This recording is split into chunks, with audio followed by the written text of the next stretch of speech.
3000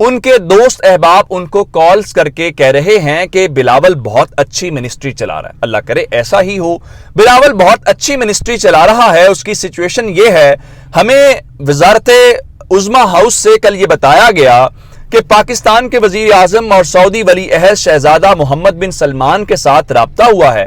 دونوں نے ایک دوسرے کو عید کے مبارکباد کے پیغامات دیے ہیں, اور جو اعلامیہ جاری ہوا ہے اس اعلامیہ کے اندر ذکر نہیں ہے, لیکن کل سے پاکستان کے میڈیا کے اندر خبریں چلوائی جا رہی ہیں کہ شہزادہ محمد بن سلمان نے شہباز شریف کی پاکستان دورے کی دعوت قبول کر لی ہے. بالکل قبول کر لی ہوگی, یہ بات اعلامیہ کے اندر شامل آپ لوگوں نے کیوں نہیں کی؟ اور رہی بات بلاول صاحب کی کامیاب منسٹری چلانے کی, تو سعودی عرب نے آپ کو بیل آؤٹ پیکج نہیں دیا, متحدہ عرب امارات نے آپ کو بیل آؤٹ پیکج نہیں دیا. آپ نے کہا تھا کہ اگر ہم امریکہ کو سیٹ کر لیں گے تو آئی ایم ایف بھی سیٹ ہو جائے گا. امریکہ کے بلنکن کے ساتھ آپ کی بات چیت ہو رہی ہے, اس کے باوجود آئی ایم ایف آپ کو پیسے نہیں دے رہا.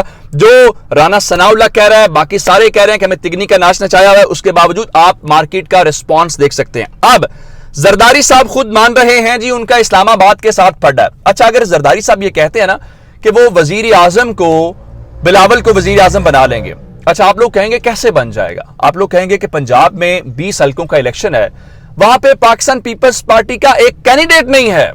الیکشن لڑنا تو دور کی بات ہے, یعنی یہ الیکشن آپ یہ سمجھیں کہ Imran Khan versus all parties ہے, باقی تمام جماعتیں ہیں اور تحریک انصاف ہے. اب ایسے میں کس طرح سے وزیر اعظم بنیں گے یہ بات سمجھنے کی ضرورت ہے.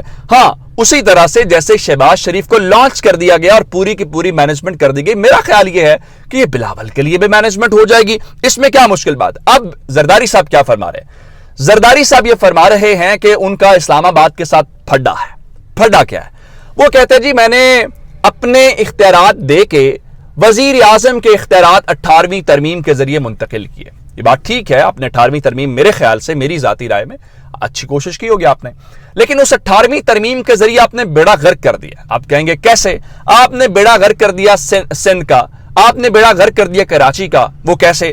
آپ نے این ایف سی ایوارڈ کے ذریعے وفاق سے تو 1200 ارب روپیہ لے لیا, لیکن وہ 1200 ارب روپے اس 18ویں ترمیم میں یہ بھی لکھا ہوا تھا کہ آپ مقامی حکومتیں بنائیں گے, ان مقامی حکومتوں کے ذریعے یہ پیسہ صوبائی سے ضلعی سطح کے اوپر جائے گا, لیکن آپ نے یہ کام نہیں کیا. اور آپ یہ فرما رہے ہیں کہ آپ کا پھڈا ہے اسلام آباد کے اندر. آپ کا کیا پھڈا ہے؟ آپ تو مل ملا کے اس وقت چل رہے ہیں, اور یہ حکومت پھڈوں کے بعد آئی ہے. یہ تو آپ کے سب کے اچھے, آپ تو خود کہتے ہیں کہ آپ سے رابطہ کیا گیا اور آپ کو کہا گیا کہ آپ آئیں اور حکومت سنبھالیں. اب شہباز شریف حکومت نے یہ جو جوا کھیلا ہے, اس جوئے کی ناکامی کی شکل ہمارے سامنے ہے. ادروائز یہ کسی طور پہ بھی قیمتیں کم نہ کرتے. ان کو پتا ہے کہ اب یہ جوا, اب اچھا ایک ہی جوا آئی ایم ایف والا کھیل رہے ہیں, دوسرا ضمنی الیکشن والا. اب کیوں؟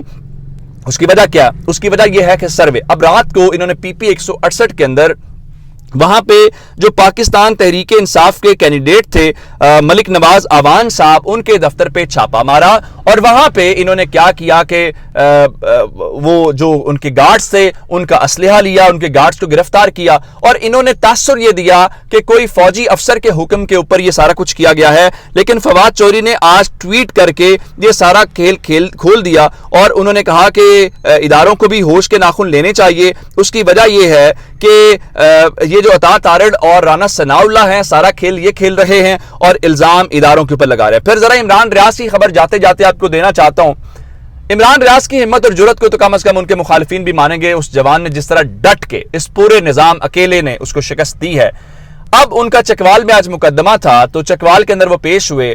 سارے کیسز کے اندر مدعی غیر حاضر تھے. اب جب کیس اڑ گیا, لاہور ہائی کورٹ نے بھی ضمانت دے دی, تو آج مدعی پیش ہو گیا ہے, لیکن عمران ریاض نے اللہ کی رضا کے لیے اس کو معاف کر دیا ہے. اس کو صرف ایک سزا دی ہے. سزا یہ تھی کہ میرے ساتھ کھڑے ہو کے یہاں پہ ایک ہی نعرہ لگاؤ, اور وہ ہے پاکستان زندہ باد کا نعرہ. یہ کیسے غدار ہیں جو پاکستان زندہ باد کے نعرے لگاتے ہیں, اور ان کے پاکستان زندہ باد کے نعرے بہت سارے لوگوں کو تکلیف دیتے ہیں. اس سے آپ اندازہ لگا لیں اس پاکستان کے ساتھ کون اپنے وطن سے محبت کرتا ہے, جن کے اوپر غداری کا الزام لگ رہا ہے وہ, یا غداری کا الزام لگانے والے. اپنا بہت سارا خیال رکھیے گا. خدا حافظ.